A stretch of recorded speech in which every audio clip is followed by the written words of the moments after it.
बहुत प्राचीन समय की बात है जब धरती पर धर्म और ज्ञान का प्रकाश फैलने के लिए ऋषि मुनि तपस्या किया करते थे।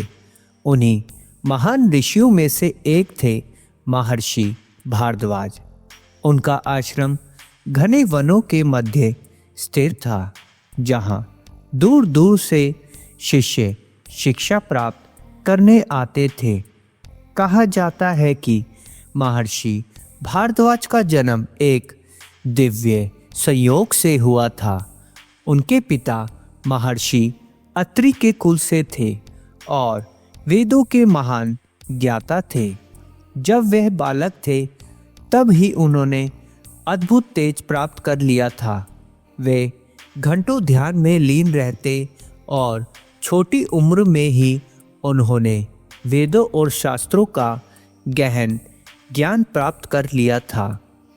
बीतते समय के साथ भारद्वाज ऋषि की तपस्या और विद्वता पूरे ब्रह्मांड में प्रसिद्ध हो गई। एक दिन वे कठोर तपस्या कर रहे थे, तब स्वर्ग के राजा इंद्र उनके सामने प्रकट हुए। इंद्र बोले, हे महर्षि, आपकी तपस्या से प्रसन्न होकर मैं आपको एक दिव्य ज्ञान प्रदान करना चाहता हूँ। यह है आयुर्वेद का ज्ञान, जिससे समस्त मानव जाति रोगों से मुक्त हो जाएगी। महर्षि भारद्वाज ने बड़े आदर से यह ज्ञान स्वीकार किया और इसे आगे चरक जैसे महान आयुर्वेदाचार्य को प्रदान किया। इस प्रकार भारद्वाज ऋषि को आयुर्वेद का प्रथम गुरु माना जाता है। महर्षि भारद्वाज केवल आयुर्वेद और वेदों के ज्ञाता ही नहीं थे, बल्कि वे एक कुशल राजनीतिक भी थे। एक बार जब राजा भरत युद्ध और शासन की नीतियों को लेकर चिंतित थे, वे महर्षि भारद्वाज के पास पहुँचे। महर्षि भारद्वाज ने उन्हें धर्म, नीति और न्याय का ज्ञान दिया। उन्होंने सिखाया कि एक राजा को केवल शक्ति ही नहीं बल्कि न्याय प्रिय भी होना चाहिए। उनके उपदेशों से प्रभावित होकर राजा भरत ने अपनी प्रजा के लिए न्याय और समृद्धि का मार्ग अपनाया। समय के साथ महर्षि भारद्वाज के शिष्य और संतानों ने ज्ञान की यह धारा आगे बढ़ाई। उनके शिष्य विभिन्न प्रदेशों में गए और उन्होंने धर्म, शिक्षा और चिकित्सा का प्रचार किया। इस प्रकार जो भी उनके वंश और परंपरा से जुड़ा, वे भारद्वाज गोत्र का कहलाया।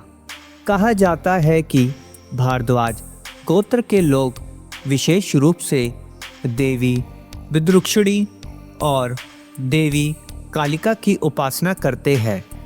एक कथा के अनुसार एक बार ऋषि भारद्वाज को कठिन समय का सामना करना पड़ा, जब एक राक्षस ने उनके आश्रम को नष्ट करने का प्रयास किया। तब देवी विद्रुक्षिणी प्रकट हुई और उन्होंने अपने दिव्य तेज से उस राक्षस का नाश कर दिया। तभी से भारद्वाज गोत्र के लोग देवी विद्रुक्षिणी की पूजा करते हैं और आज भी करनाल, हरियाणा में स्थित उनके मंदिर में जाकर आशीर्वाद प्राप्त करते हैं।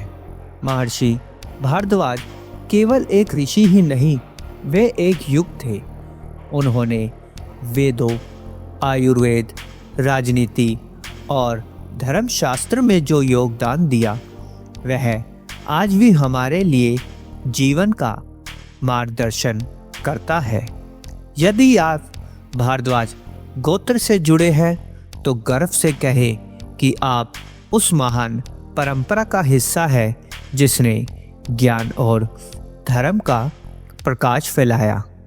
अगर आपको यह कथा पसंद आई तो इस चैनल को लाइक करें, सब्सक्राइब करें और मेरे साथ बोलें, जय ऋषि भारद्वाज।